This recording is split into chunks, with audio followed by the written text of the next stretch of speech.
কলিমুল্লাহ ভাই জানতে চেয়েছেন, পবিত্র কাবা শরীফকে স্ট্যাচু বলা যাবে? হজরে আসওয়াদকে স্ট্যাচু বলা যাবে? মোটেও না, মোটেও না।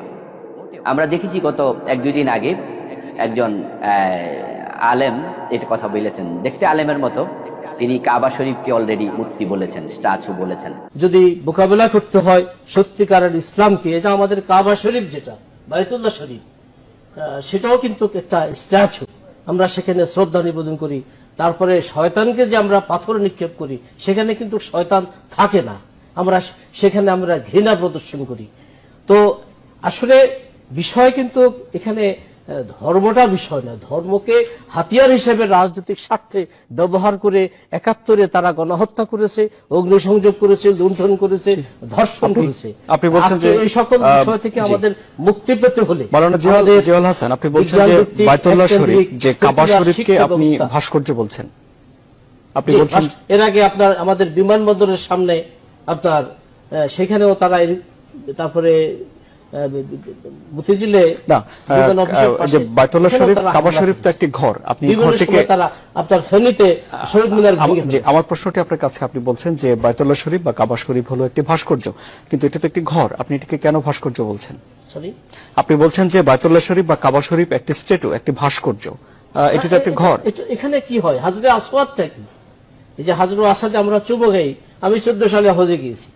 আসলে যেগুলো মানুষকে সত্য এবং ন্যায়ের পথে অনুপ্রাণিত করে, আজকে আমাদের 7 জন বীর শ্রেষ্ঠের 7টা স্ট্যাচু আছে, আমরা সেখানে শ্রদ্ধা নিবেদন করি।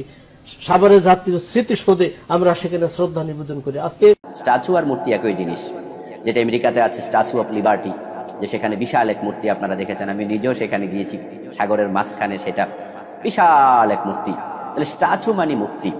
তো কাবা শরীফ মূর্তি, হজরে আসওয়াদ মূর্তি। উনার কি মাথা খারাপ হয়েছে কিনা আমি জানি না, মানে এই জাতীয় লোক আসলে বড় দুঃখজনক। এটা স্পন্দন, এ কাবা, সে কাবাকে পর্যন্ত মূর্তি বলল। আস্তাগফিরুল্লাহ আল আযীম, এর চেয়ে বড় জালেম আর কি হতে পারে? মুখে কোনো লাগাম নেই, এই লোকটার মুখে কোনো লাগাম নেই, একবারে মূর্খ, জাহেল, জাহেল মোরাক্কাব না হলে এ কথা সে বলতে পারে না। আল্লাহ তাকে হিদায়াত করুক।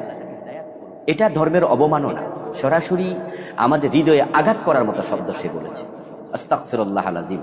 আমি দেখেছি উপস্থাপক তাকে বারবার বলছিলেন যে আপনি কাবাকে বললেন কাবা ঘর, এটা স্ট্যাচু, এটা মূর্তি, এভাবে তাকে 2-3 বার তিনি কথাটি দৌড়িয়েছেন। অর্থাৎ উপস্থাপক তিনিও জেনারেল শিক্ষিত, কিন্তু তার কাছেও কথাটি ভালো লাগেনি, বা তিনি অবাক হয়েছেন শুনে যে কাবাকে মূর্তি বললেন আপনি, এটা হলো কি?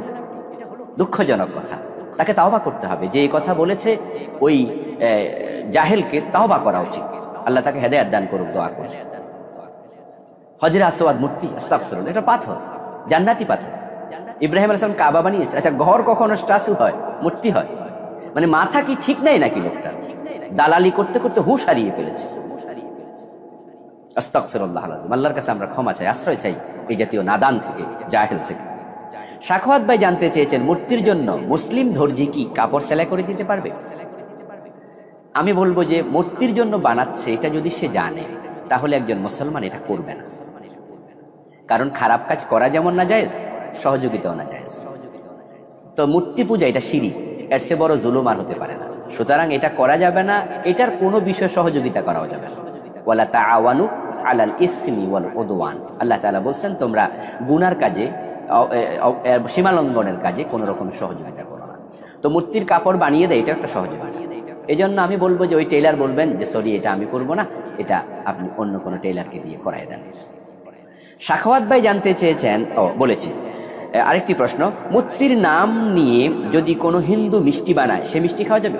সাখাওয়াত ভাই দ্বিতীয় প্রশ্ন, মূর্তির নাম নিয়ে যদি কেউ মিষ্টি বানায়, যেমন আমরা কোনো কাজ করলে বিসমিল্লাহ বলে শুরু করি, যদি কোনো হিন্দু মিষ্টি বানানোর আগে সে কালী, দুর্গা ইত্যাদির নাম দিয়ে শুরু করে, তাহলে সে মিষ্টি খাওয়া যাবে কিনা?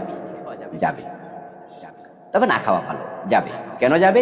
শুধুমাত্র জবেহ করার সময় আল্লাহর নাম নেয়া ফরজ, এটা আবশ্যক।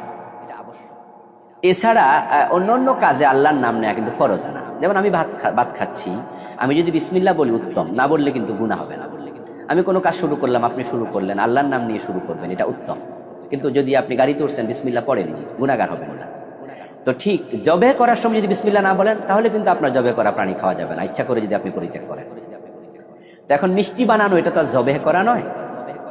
হিন্দুর জবে করা প্রাণী খাওয়া যাবে না, মুসলমান আল্লাহর নাম না নিলে খাওয়া যাবে না। তো হিন্দু যদি সে হরে রাম বলেও শুরু করে তাহলে মিষ্টি বানাইলে এটা খাওয়া হারাম হবে না, তবে না খাওয়াই উত্তম হবে। আমানুল্লাহ ভাই জানতে চেয়েছেন মূর্তি ও ভাস্কর্যের মাঝে পার্থক্য। মূর্তি ও ভাস্কর্যের মাঝে পার্থক্য লাউ আর কদুর মতো। কেউ বলে লাউ, কেউ বলে কদু, জিনিস কিন্তু একটা। তো যদি কেউ মূর্তি বানায়, মূর্তি পূজা করে, মূর্তিকে সম্মান দেখায়, সে জাহান্নামে যাবে। আর কেউ ভাস্কর্যকে সম্মান করে সে দোজখে যাবে। মানে মূর্তিকে সম্মান দিলে জাহান্নামে যাবে, ভাস্কর্যকে সম্মান দিলে দোজখে যাবে। এই হলো পার্থক্য। এখন দোজখ আর জাহান্নাম যদি দুই জিনিস হয় তাহলে দুইটা করুক, আর দুইটা যদি একই হয় তাহলে মূর্তি আর ভাস্কর্য একই জিনিস। সুতরাং মানুষের কোন রকমের ভাস্কর্য নাম দিয়ে মূর্তি বানানো এটা ইসলাম অনুমোদন করে না। আপনি বলবেন যে হুজুর আমরা তো পূজার জন্য করি না, ভাস্কর্য তো এমনি বানাই স্মৃতিস্বরূপ। তাহলে আমরা বলতে চাই যে মূর্তি পূজা যখন শুরু হয়, আপনার ইতিহাস জানুন মূর্তি পূজার, প্রথমে কিন্তু তারা পূজার জন্য বানায় নাই, ভালো মানুষদের মূর্তি বানাইছে। যেমন এই দুর্গার মূর্তি, এটা কি পূজার জন্য বানাইছিল? না, দুর্গা দেবতা নয়, দেবতা ঈশ্বর। ওরা জানে দুর্গাকে দেবতার পছন্দনীয় ব্যক্তি, লক্ষ্মীকে দেবতার কাছে। এগুলো কিছু মাখলুক, ওরা মাখলুকের স্মৃতিস্বরূপ বানাইছিল। কিন্তু আজকে কি আর স্মৃতি আছে? আজকে এগুলো কি হয়ে গেছে? দেবতা হয়ে গেছে। এখন এগুলোর পূজা করতেছে।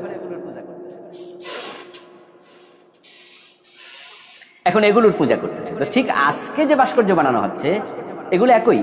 আজকে আপনি পূজা করছেন না, কিছুদিন পরে পূজা শুরু হয়ে যাবে। এখনই নেতার মূর্তি বানাইয়া গলার মাঝে ফুল দেয়, সামনে চুপ করে দাঁড়ায় থাকে, সামনে যায় মাথা নত করতেছে, আস্তাগফিরুল্লাহ। আর আপনারা বলতেছেন কিনা এগুলো ভাস্কর্য জায়েজ আছে। কিছু মৌলবী বলতেছে নাদান, জাহেল, মোরাক্কাব, ইসলামের ইতিহাস জানে না, না জেনে এরা সমাজ বিভ্রান্তি ছড়াচ্ছে।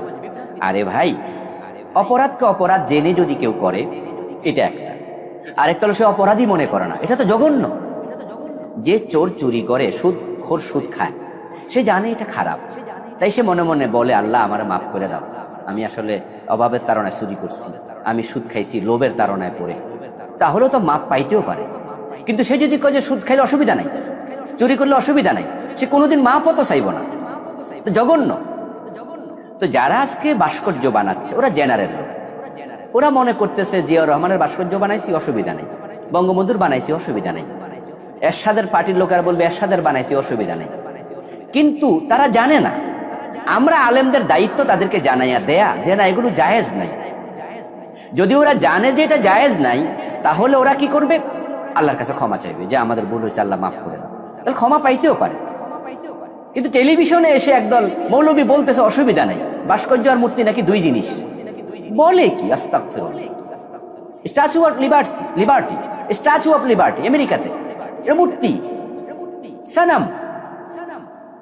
সুতরাং এই মূর্তি নাজায়েজ, ভাস্কর্য মূর্তির মাঝে কোনো ব্যবধান নেই।